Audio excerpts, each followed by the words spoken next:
बिस्मिल्लाहिर्रहमानिर्रहीम। अस्सलामु अलैकुम स्टूडेंट्स। आज का जो हमारा ये लेक्चर है इसमें हम एमसीक्यूज़ सॉल्व करेंगे। और पहला जो हम आज एमसीक्यूज़ जिसके ऊपर हम बात कर रहे हैं वो टाइम्स कॉलेजिएट का प्री बोर्ड का पेपर है जिसके हम एमसीक्यूज़ को डिस्कस करने लगे हैं। ठीक है जी। ओके, तो बेटे शुरू करते हैं। सबसे पहला जो एमसीक्यू है, the aqueous solution of sodium carbonate is. Sodium carbonate का एक्वस सॉल्यूशन कैसा होगा? तो we know that sodium carbonate जो होता है वो जब पानी में जाएगा तो NaOH और कार्बोनिक एसिड बनेगा, तो जो सॉल्यूशन होगा वो बेसिक होगा। ठीक है।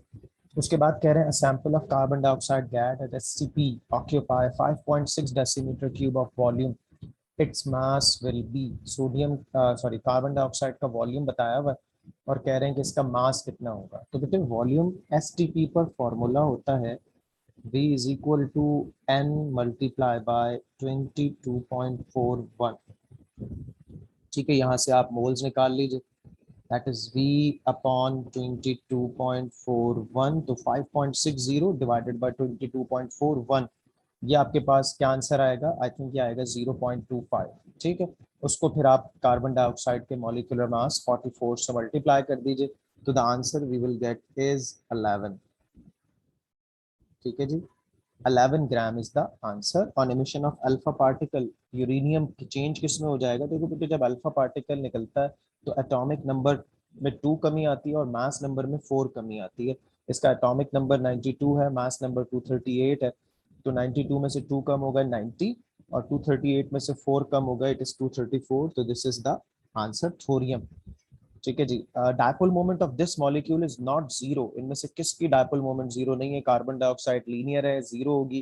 Carbon tetrachloride tetrahedral symmetrical molecule है, इसकी भी डायपोल मोमेंट जीरो होगी।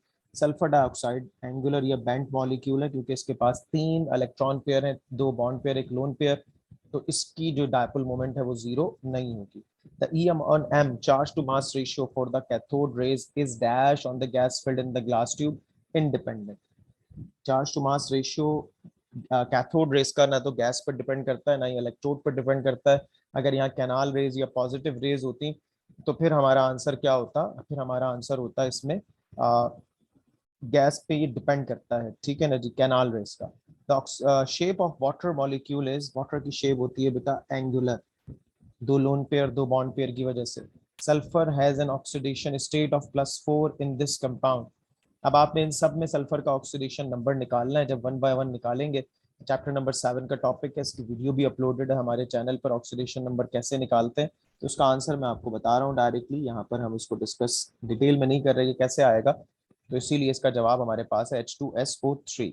Active set of electron pair, bond pair, lone pair of electrons in ammonia is. Ammonia हमारे पास एक मॉलिक्यूल है, कह रहा है इसमें active set of electron pair कितने, बॉन्ड पेयर कितने, लोन पेयर कितने। तो एक्टिव सेट अमोनिया में होते हैं 4। Nitrogen is the central atom, it is surrounded by 4 electron pairs, that is 1 bond pair and 3 lone pairs. तो इसी में sorry 1 lone pair and 3 bond pairs.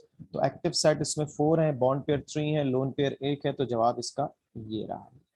ठीक है जी, 4 3 1। द रिएक्शन 9 का कह रहे हैं A plus B, the reaction is acid catalyzed and found to be first order with respect to A and second order with respect to B on increasing concentration of A 4 times and decreasing concentration of B twice।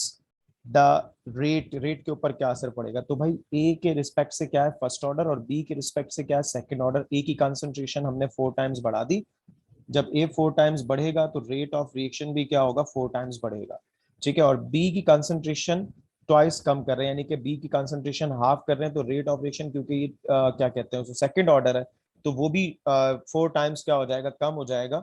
तो remain same, क्योंकि ए 4 times बढ़ाएगा, B 4 times कम करेगा, तो rate of reaction क्या रहेगा? Remain same रहेगा। यहाँ पर ये वाला केस है। Azimuthal and magnetic quantum number value for this orbital are same. इनमें से कौन सा ऑर्बिटल है जिसके लिए एजीम्यूथल क्वांटम नंबर और principal sorry magnetic quantum number क्या है? सेम है। एजीम्यूथल क्वांटम नंबर होता है एल और मैग्नेटिक क्वांटम नंबर होता है एम। ठीक है, तो एल की वैल्यू अगर जीरो हो तो एम भी अगर जीरो होता है, और ये कौन से ऑर्बिटल के लिए होता है? एस ऑर्बिटल के लिए। तो 2p 3d 4f कोई भी जवाब नहीं होगा, इसमें कोई सा भी जो अगर एस लिखा हुआ है 4s 3s 2s, उसमें हमेशा एजीम्यूथल और मैग्नेटिक क्वांटम नंबर्स क्या होते हैं, सेम होते हैं, तो इसीलिए इसका जवाब है बेटा 4s। उसके बाद एक एनर्जी डायग्राम दी हुई है, उसको मैं थोड़ा नीचे की तरफ लेके जाता हूँ ताकि आपको प्रॉपरली दिख जाए। एक मिनट। 10 फर्स्ट एमसीक्यूज हमने डिस्कस कर लिए हैं।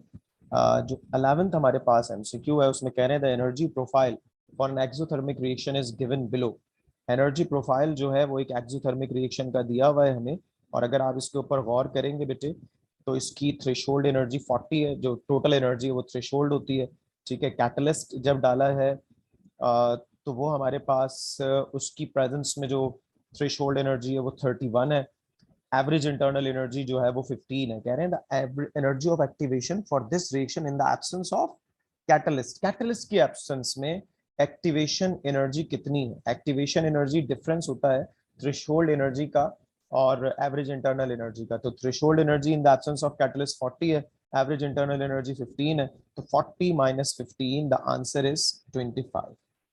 अगर ये in the presence of catalyst पूछते तो 31 माइनस 15 हम करते तो 16 इसका आंसर आता। ऑक्सीजन -2 से -1 में जा रहा है, ऑक्सीजन का ऑक्सीडेशन नंबर -2 से -1 हो रहा है। तो ये ऑक्सीडेशन नंबर एक्चुअली क्या हो रहा है, बढ़ रहा है, और ऑक्सीडेशन नंबर का बढ़ना क्या होता है, ऑक्सीडेशन होता है। -2 से -1 हो रहा है, बढ़ रहा है, तो इसीलिए ये ऑक्सीडेशन है। द रेट ऑफ रिएक्शन, इसमें कह रहे हैं increase as the reaction proceed, remains the same as the reaction proceed, में डिक्रीज और increase as the reaction proceed, decrease as the reaction proceed. तो देखिए रेट ऑफ रिएक्शन होता है change in concentration of reactant और product per unit time. तो बेटे इसमें हमें देखना पड़ता है कि हम रिएक्टेंट के रिस्पेक्ट से देख रहे हैं या प्रोडक्ट के रिस्पेक्ट से देख रहे हैं। अगर प्रोडक्ट के रिस्पेक्ट से देखेंगे तो प्रोडक्ट का अमाउंट आहिस्ता आहिस्ता बढ़ता है, तो रेट ऑफ रिएक्शन भी उसके रिस्पेक्ट से बढ़ता है। और अगर रिएक्टेंट के रिस्पेक्ट से देखेंगे तो रेट ऑफ उसकी कंसंट्रेशन में आहिस्ता आहिस्ता कमी आती है, तो रेट ऑफ रिएक्शन में भी कमी आएगी। तो इसमें मे इंक्रीज और decrease as the reaction proceed, तो यही इसका हमारे पास आंसर है। ये वाला नहीं, सॉरी, इससे जो नीचे हमारे पास है वो है इसका आंसर कि मे इंक्रीज और डिक्रीज। फिक्स हम इसमें नहीं कर सकते। ठीक है बेटे, तो ये हमारे पास इसका आंसर है। ये आपने बात इसमें याद रखनी है। 13 एमसीक्यूज हो गए।